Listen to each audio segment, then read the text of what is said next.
लेकिन आप YouTube channel देख रहे हैं, मैं जरा आपकी खिदमत हाजिर हूँ। हालातों वाक़यात को मद्देनज़र रखा जाए तो पाकिस्तान तहरीक इंसाफ का पलड़ा भारी है।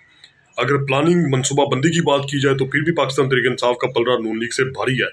इस वक्त जो लाहौर में जलसा हो रहा है, इसमें पाकिस्तान तहरीक इंसाफ के लिए कौन सी ऐसी मुश्किलात खड़ी करी जाएंगी, कौन सी ऐसी प्लानिंग बनाई जा रही है पाकिस्तान तहरीक इंसाफ के खिलाफ कि इनके किसी ना किसी तरीके से इनके जलसे को रोकने की कोशिश की जाए। अब ये तो पाकिस्तान मुस्लिम लीग नून की जानिब से बहुत बड़ा प्लान तैयार किया जा रहा है।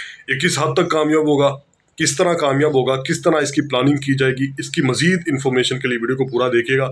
अभी जो सूरत हाल बनी हुई है जी लाहौर जलसे में, अगर आपको याद हो कि 8 फरवरी के इलेक्शन में जिस तरह पाकिस्तान तहरीक इंसाफ ने लाहौर को तुन के रख दिया था, सारी की सारी सीटें मासवाए एक सीट के जीती हुई थी, लेकिन अगली रात के बाद 9 फरवरी को जब इलेक्शन का रिजल्ट आता है तो फार्म 45 की बुनियाद पर रिजल्ट बनाया गया जो कि पाकिस्तान तहरीक इंसाफ के हक में था, उसको तब्दील किया गया और फार्म 47 के मुताबिक जो रिजल्ट डिक्लेयर किया गया बिल्कुल पाकिस्तान तहरीक इंसाफ को आउट ऑफ द लाइन कर दिया, जिसमें हमजा शहबाज आगे आ गया, जिसमें नवाज शरीफ साहब का आगे आ गए, जिसमें मरियम नवाज साहबा आगे आ गई, जिसमें ओन चौधरी सलमान अकरम राजा साहब को हरा के आगे आ गया। तो बिल्कुल ये सारी चीज़ें जो की गई, यास्मीन राशिद को हराया गया, सलमान अकरम राजा को हराया गया, मरियम नवाज को जिताया गया, बिलावल भुट्टो को हराया गया। तो इसमें बड़ी बात जो मैं आपके सामने करने जा रहा हूँ, ये फार्म 47 के बुनियाद पे जो भी किया गया ये बिल्कुल धोखा फरेब था। और ये पार्टी शुरू से देना इनको आता है धोखा फरेब, किस तरह ये धोखा देती है, किस तरह दूसरी पार्टी को दबाने की कोशिश करती है, ये तो इनके खून में शामिल है। और ये भी बात आपको बताता चला जाऊँ कि फार्म 47 से पहले अगर फार्म 45 को देखा जाए तो बिलावल भुट्टो जरदारी भी लाहौर से इलेक्शन जीत रहा था।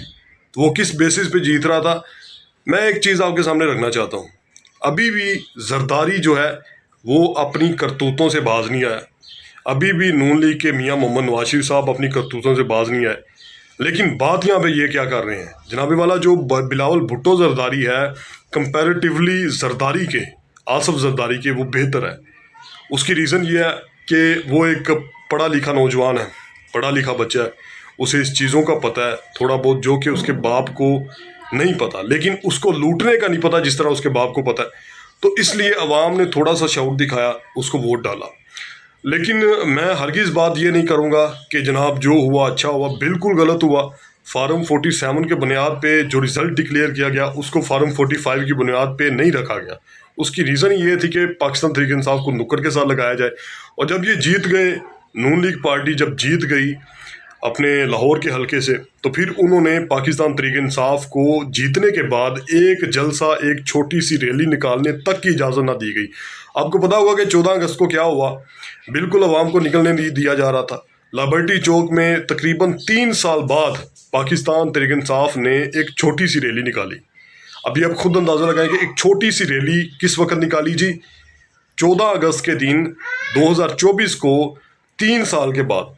तो ये इससे बड़ी ज्यादती क्या हो सकती है। और एक ऐसी पार्टी जिसके अपने निशानात नहीं थे, जिसके पास अपनी चीज़ें मौजूद नहीं थी, जिसके पास अपने इश्तिहार मौजूद नहीं थे, जिसके पास अपने अपने कारकुन मौजूद नहीं थे, जिसके पास अपनी पार्टी के नुमाइंदे मौजूद नहीं थे, हत्ता कि उनको रेड़ी, खोता, बिल्ली, कुत्ते के निशानों पे जीतता हुआ हमने देखा है। तो उससे क्या साबित हुआ कि अगर उनको बल्ले का निशान मिलता तो मैं समझता हूँ कि पाकिस्तान मुस्लिम लीग नून की जीत की रेशो होती 10% आउट ऑफ 100%, 90% पाकिस्तान तहरीक इंसाफ की रेशो होती। लेकिन जिस तरह दबाया गया, जिस तरह पाकिस्तान तहरीक इंसाफ के साथ जुल्म किया गया, जिस तरह पाकिस्तान तहरीक इंसाफ को रोकने की कोशिश की गई, अभी जो लाहौर जलसे की सूरत हाल है, मैं समझता हूँ कि अगर ये लाहौर जलसा कामयाब होता है तो उससे सबसे बड़ा फ़ायदा किसको होगा? ऑब्वियसली पाकिस्तान तहरीक इंसाफ को होगा, लेकिन उससे बड़ा फ़ायदा पाकिस्तान की आवाम को होगा। इस वक्त जो बिलों का, बिजली का रेट जो बढ़ा दिया गया, हर बिल जो है वो उस पर टैक्सेस लगाए जाते हैं। इवन कि 1 यूनिट की प्राइस जो है वो 20 रुपीज़ है, लेकिन पूरे टैक्स को शामिल करने के बाद उसकी प्राइस हो जाती है जनाब 70 to 80 रुपीज़। तो ये कहाँ का इंसाफ है? ये किस तरह पाकिस्तान तहरीक इंसाफ को नुक्कड़ के असर लगाने के बाद पाकिस्तान के साथ ज्यादती को करने को तैयार है, पाकिस्तान को दबाने के लिए तैयार है। मैं समझता हूँ कि जब तक पाकिस्तान तहरीक इंसाफ मौजूद है, इस किस्म के कीड़े आते रहेंगे, इस किस्म की गंदी पार्टीज़ अपना नाम मशहूर करने के लिए, ठीक है, इनका सहारा लेने के लिए पॉपुलैरिटी को बढ़ाते रहेंगे। लेकिन जिस तरह पाकिस्तान तहरीक इंसाफ ने प्लानिंग की, मनसूबाबंदी की, सबसे बड़ी मनसूबा पाकिस्तान का सोशल मीडिया प्लेटफॉर्म है।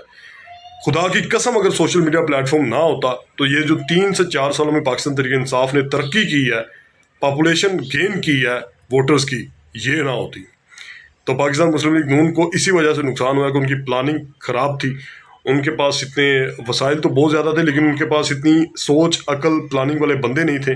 پرانے ہڈر تھے جو کہ پرانے قسم کے، جس طرح رانا ثناء اللہ ہو گیا، ٹھیک ہے، جس طرح احسن اقبال ہو گیا، جوید لطیف ہو گیا، جن کو سوشل میڈیا کی الف بے کا بھی نہیں پتا.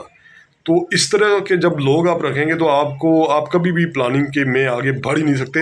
آپ کو بڑھتی دنیا میں اگلے معاشرے کی طرف بڑھنا پڑتا ہے، معاشرے میں ڈلنا پڑتا ہے، لیکن ان کے پاس یہ وسائل نہیں تھے.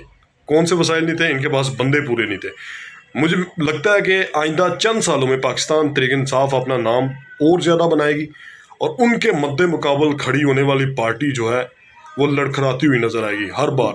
امید ہے یہ جلسہ بڑا ہوگا، عوام کو فائدہ ہوگا.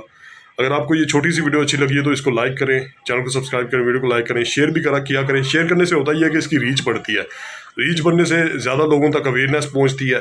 اویئرنیس پہنچے گی تو لوگوں کو پتہ چلے گا نا یہ ہمارے ملک کے ساتھ ہو رہا ہے. خدا حافظ.